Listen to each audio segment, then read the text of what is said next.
Hello, beautiful people. I'm Chris Maddox, founder of the Wild Woman Project, and I'm speaking to you today because we always meet like this at new moon time, and the new moon is upon us. It arrives on April 30th, 2022, and it initiates a moon cycle, which will carry us almost all the way through the month of May.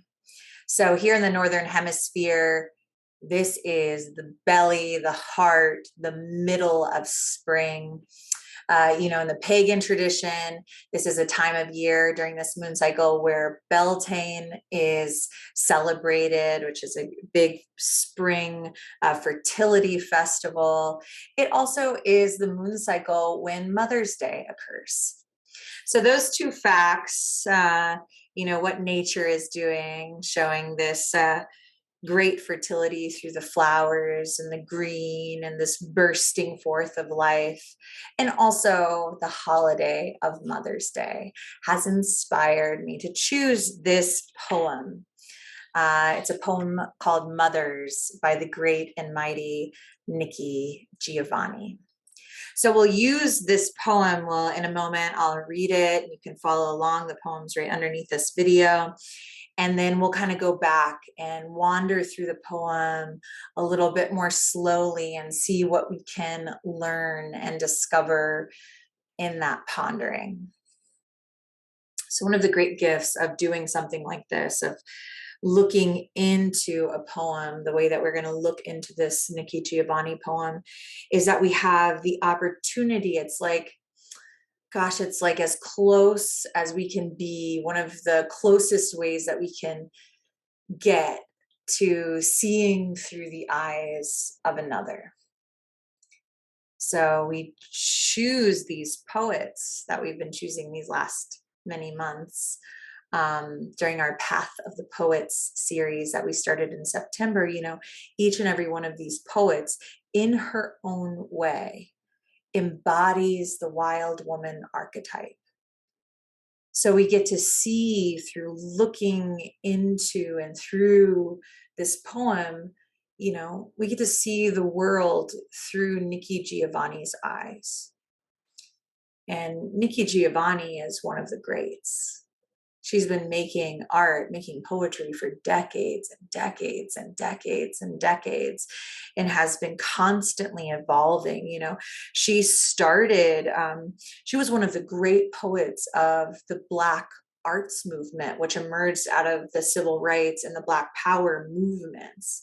She was like a revolutionary poet.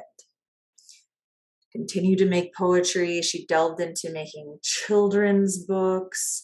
She's taught poetry in colleges such as Virginia Tech. She sort of famously, the day after or day of the Virginia Tech shooting, gave a poem that was very powerful. You can look it up.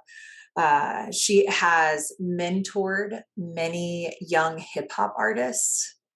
One of my favorites on that list is Q-Tip from Tribe Called Quest, and has inspired them in their music making. So she has just been giving a lot. And I think one of her many skills is her ability to keep going and keep evolving and keep allowing herself to change and keep allowing herself to sort of dance with what emerges in her own life, and allow the process of evolution to happen within herself and certainly within her work. It's very, very inspiring. She's not a stagnant person. She's like nature, ever moving forward, each phase sort of feeding the next phase, sort of feeding the next phase. So she is a courageous, she's highly intelligent, very funny woman. And she's written this poem, which is a look into her relationship with her own mother. And I want to say I started doing women's groups very, very young, like in my very early 20s, and, worked in theater, directing all female casts. And I remember when I realized very early on, if you have a group of women together and the subject of mother comes up, that there's an intensity in those relationships. There's an intensity between daughters and mothers. Of course there is, right? This is like the most primary relationship. And no two mother-daughter relationships are exactly the same. And in fact, sometimes the birth mother is no longer present. And even in that, there is a subtle relationship. And what often comes is a mother figure that becomes like that mother force in that person's life. So I want to acknowledge before we enter the subject matter of mothers that no matter where you stand, what your relationship is with your own mother or your mother figure, like that's cool, you know. And I don't mean that to say flippant or be insensitive to people's, tender experiences. But I do want to name that in case you do have a tender experience. It's in my experience, I don't know that I've ever met a woman that doesn't have some form of complexity in her relationship with her own mother. So you'll see that in her own way. Nikki Giovanni sort of helps us look at that a bit by her poem. So I'm going to read it once through. You can follow along with me. Again, it's right underneath this video if you're watching this on our Wild Woman Project website. And then we're going to wander through it a little bit more slowly and see what we can find and discover. All right, so here goes. Mothers by Nikki Giovanni. The last time I was home to see my mother, we kissed, exchanged pleasantries, and unpleasantries pulled a warm, comforting silence around us and read separate books. I remember the first time I consciously saw her. We were living in a 3-bedroom apartment on Burns Avenue. Mommy always sat in the dark. I don't know how I knew that, but she did. That night, I stumbled into the kitchen, maybe because I've always been a night person, or perhaps because I had wet the bed. She was sitting on a chair.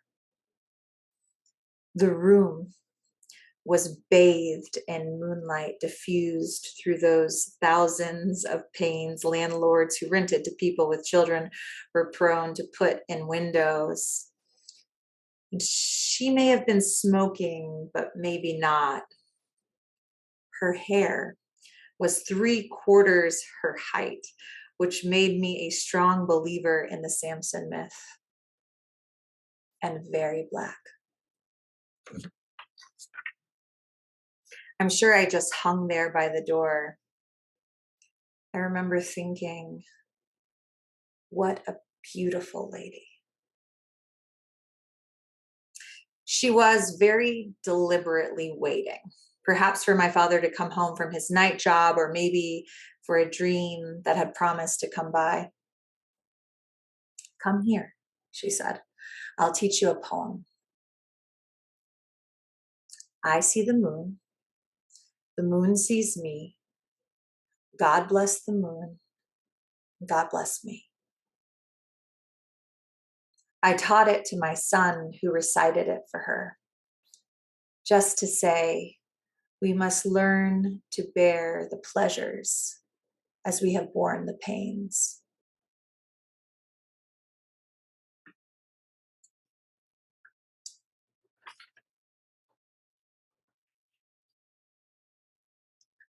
I think to look at that last bit where she says, We must learn to bear the pleasures as we have borne the pains. Seems like a thesis statement in the poem. So if you look back, at the very beginning of the poem, the way it starts, it's like a current day, the last time she saw her, and she's writing this, as an adult. She talks about, kissing each other, exchanging pleasantries, and seems like pretty quickly the unpleasantries were present, and that warm, comforting silence, sort of wraps around them, and then they read separate books. So that image of the coming together, the kiss, the connection versus whatever it is that pulls apart, and silence comes in, and then they read the separate books and they're paying attention to separate things, some way right in that first section. That's the journey, to live in the womb. She lived in the womb of this woman. They were one. She grew out of her mother's body and then was born and became a separate being, and the whole journey of that, uh, being a child, is a individuating and becoming a separate, being. And eventually she becomes a mother herself. So there's something in that is, that pole of being close and being apart, being close and being apart, is a pole that, we dance with in all of our intimate relationships, but certainly in the relationship with mother. And she goes on to conjure up the first time she consciously saw her. And she has this very, very specific memory, the first time that she consciously saw her. So it could be interesting, if you wanted, to contemplate at this new moon just for yourself, like in the case of your mother or a person who was like a mother to you. Do you remember the first time you consciously saw her? And see what you can feel of that memory. So we get this, this incredible detail that is, the great gift. Thank you to the poets who remember the details of things and how they felt in the specifics. She talks about seeing her sitting in the dark, and she's sitting on this chair, and the room is bathed in moonlight, and there's those the panes on the windows that she's describing. I assume because they don't want anyone to fall out the window, so you see the cast of those all over the floor. And she's sitting, she's little, she's sitting in the doorway, and she's looking at her mother, noticing all of these things, noticing that she thought to herself, how beautiful, what a beautiful lady. And I think there's something so meaningful that this memory, the first time she consciously saw her mother, embedded into this memory for a poet, the poet, Nikki Giovanni, that her mother, inside of the memory, teaches her a poem. It just strikes you, the way life will tend to guide us and show us things, that you can imagine the young little girl, Nikki Giovanni, learning her first poem in the moonlight from her beautiful mother sitting there in the dark. And there's something just like very deeply sweet about that. And you get the sense that the relationship Nikki Giovanni has with her mother is not all sweet. That's very, very clear. The beginning of the poem is very, very clear. At the end of the poem, that there is unpleasantness, that there's pains. Yet in this memory, that this there's a sweetness here.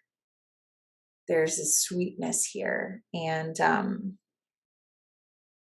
she gives her this great gift of giving her a little bit of a hint, um, or maybe leaving, the fingerprints of a poet on her, something so sweet about that. And you can feel Nikki Giovanni is appreciating that, consciously appreciating that gift in this poem, despite the unpleasantness, despite the pains. And the last piece seems like the most important. She says about the poem that her mother taught her that night. I taught it to my son, who recited it for her, just to say, we must learn to bear the pleasures as we have borne the pains.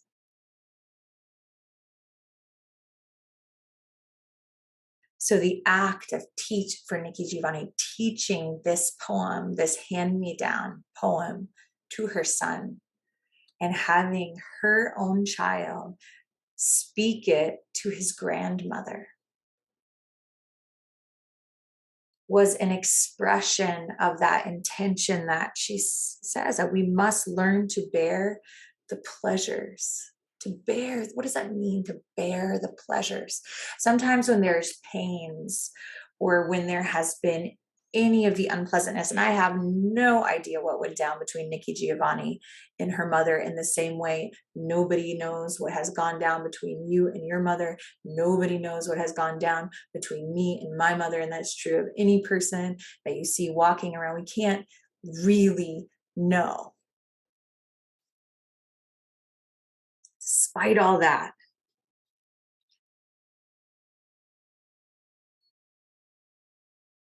learning to make space, to bear, to accept, to receive, to feel, to experience the pleasures as much as we have experienced, looked at the pains. That's hard. Like, that's a hard thing. And I notice, and I hope it's changing, and I want to help this change along. But there is this tendency, I think, for people who are existing, they're really interested in personal growth, psychology, spirituality, self-help genre.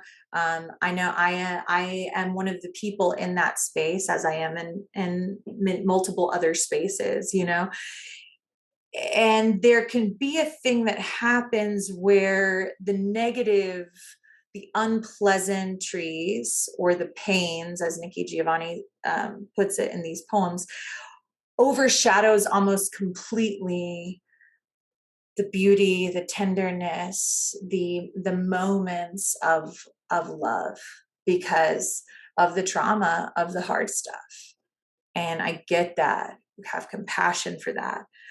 And I love this idea. She is, by teaching her son this poem that was gifted to her by her own mother, with whom she has obviously had a complicated relationship, with whom there has been these pains, this unpleasantness, that it's a way of helping along, of learning to bear the pleasures, to bear them. What it is to bear, to hold them as we have borne the pains, to even that out a little bit. Like, you get the impression, I get the impression when I hear this last line, that Nikki Giovanni has spent plenty of time thinking about the pains, being affected by the pains, probably writing about the pains. And here she is in this poem titled Mothers, remembering this sweet moment with her mother. And you get the sense that even by writing the poem, that she is learning to bear the pleasures. So you might think of, inspired by this idea of kind of balancing out the scales, no matter your relationship to your mother. And I want to acknowledge that some people just have like glorious, happy, light, joyful relationships with their mother, and that's cool too. It could be really nice to reach back into your memory and see if you can find a very sweet memory with your own mother that helps you to bear the pleasures and feel and experience what those pleasures were. And to give yourself a little space to do that, you can journal about it a little bit, and you might be inspired by the details that Nikki Giovanni has in her poem. I mean, she walks through stumbling into the kitchen, that she was sitting on a chair and there was moonlight, and maybe she was smoking, maybe she wasn't. She was deliberately waiting. Her hair was 3/4 her size, like all these things. Like, you might let that inspire you to try to reach into the memory bank to remember some sweet moment with your mother, and then remember everything that you can about that moment and see what you find. Like, there's multiple treasures in this memory for Nikki Giovanni. I think one of the things that makes the relationship with mother so intense is because when we look at our mothers, we are different, but we are of our mothers. And sometimes looking in the mirror is uncomfortable. Sometimes it's intense. Sometimes it's amazing. Like it varies, right? So I want to invite you this new moon to be inspired by this little poem, or I shouldn't say little. It's a meaty poem, wouldn't you say? There's a lot going on in there. This meaty poem, meaty mother's poem, and maybe write your own about a sweet memory that you have. And I want to encourage you to take Nikki Giovanni's, what I'm referring to, these last 2.5 lines, as her thesis. Like, let that inspire you. We must learn to bear the pleasures as we have borne the pains. Allow yourself to feel something beautiful there. And in writing the poem and remembering, that is one way to do that. So if you write it, if you really do this, which I hope that you will, I know I'm going to, would you please share it in the comments if you want? You're also very welcome, obviously, to keep it in the privacy of your own heart or share it with someone close to you. Or if you can, if she's still around, you can share it with your own mother, maybe for Mother's Day. But I'd love to hear in the comments for any who would like to share your little poem or big poem, meaty poem about your own mother, conjuring up a sweet memory, allowing yourself to, through this practice, this sort of new moon poetry practice, to do, as Nikki Giovanni says, learn to bear the pleasures as we have borne the pains. So want to say that many of our Wild Woman Project circles will be exploring this poem into greater depth.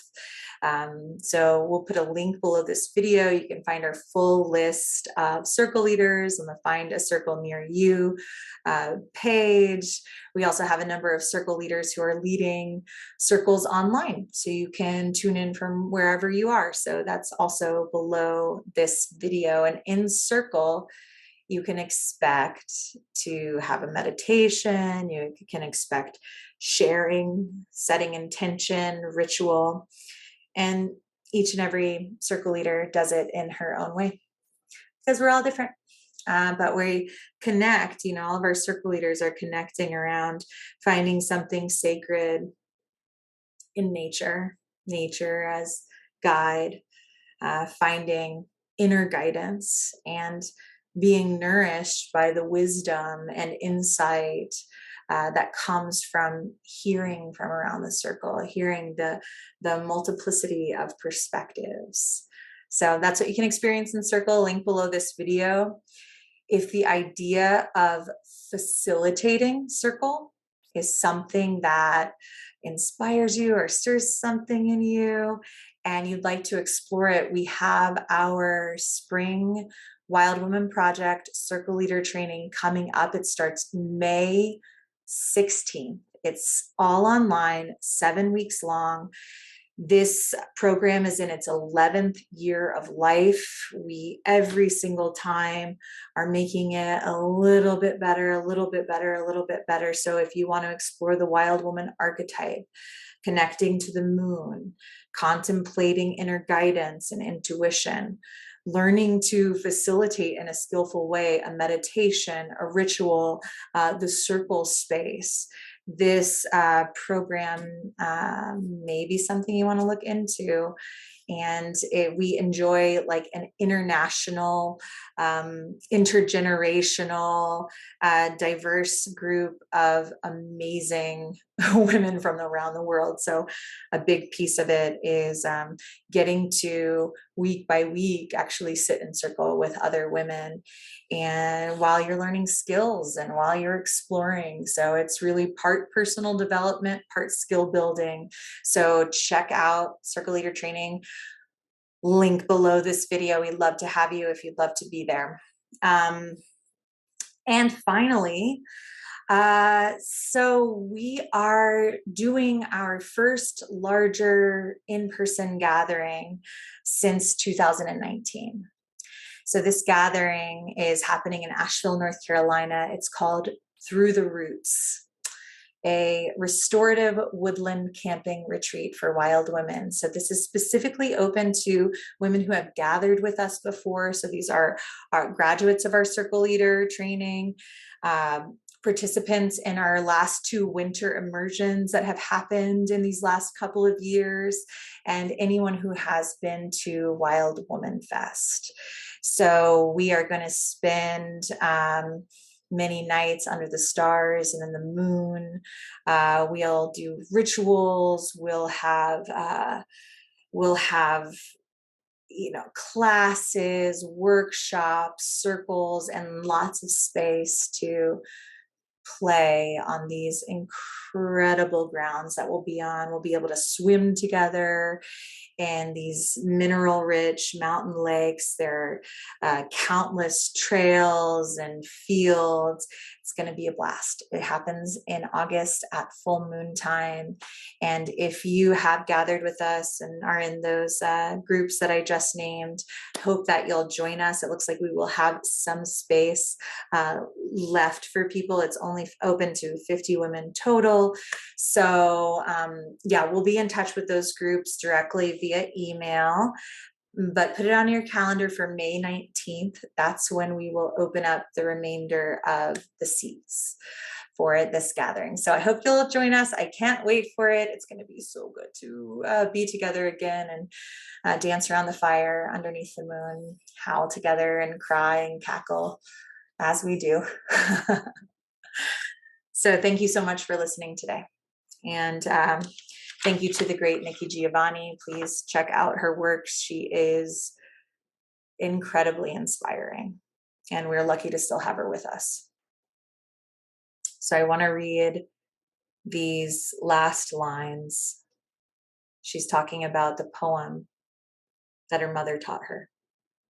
She says, "I taught it to my son, who recited it for her, just to say we must learn to bear the pleasures as we have borne the pains."